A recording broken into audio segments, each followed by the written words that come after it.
కొమరంభీం ఆసిఫాబాద్ జిల్లా కాగజ్నగర్ పట్టణంలోని మెదక్, నిజామాబాద్, ఆదిలాబాద్, కరీంనగర్ పట్టభద్రుల ఎమ్మెల్సీ అభ్యర్థి ఉట్కూర్ నరేందర్ రెడ్డిని మొదటి ప్రాధాన్యత ఓటు వేసి గెలిపించాలని మంత్రి సీతక్క అన్నారు.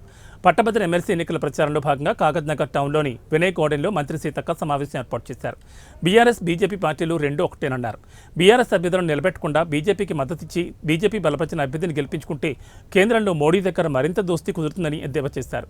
బీజేపీ గ్యాస్ సిలిండర్లు 1200 ఇస్తే తెలంగాణ రాష్ట్రంలో ఎన్నికల్లో ఇచ్చిన హామీ మేరకు 500 రూపాయలకే సిలిండర్ అందజేస్తున్నామన్నారు. ఎన్నికల కోడ్ ముగియగానే జిల్లాలో ఉన్న భూ సమస్యల పరిష్కార దిశగా పనిచేపిస్తానని మంత్రి సీతక్క తెలిపారు.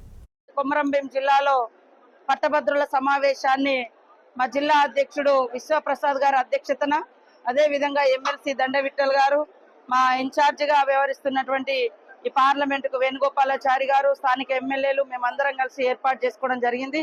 ఈ సమావేశానికి మరి ప్రచారంలో భాగంగా మా ఉట్కూర్ నరేందర్ రెడ్డి గారు, మా ఎమ్మెల్సీ క్యాండిడేట్ కూడా పార్టిసిపేట్ చేయడం జరిగింది. మంచి ఉత్సాహం ఉంది. ఇవాళ చెప్పుకోవడానికి కాంగ్రెస్ పార్టీకి అనేక సంక్షేమ పథకాలు ఉన్నాయి.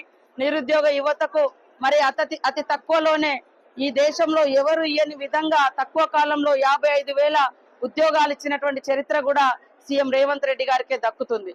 గత 10 సంవత్సరాల కంటే ముందు 10 సంవత్సరాలు తెలంగాణ కోసం ఉద్యమం చేసినటువంటి నిరుద్యోగ యువతకు గత 10 ఏళ్లలో వాళ్ళు మొత్తం తిప్పి కొడితే 80 నుంచి 1,00,000 ఉద్యోగాలు ఇచ్చారు 10 సంవత్సరాల్లో. కానీ ఈ యొక్క 10 నెలల్లోపే మా కాంగ్రెస్ ప్రభుత్వం సీఎం రేవంత్ రెడ్డి గారు 54,000 ఉద్యోగాలు ఇచ్చారు.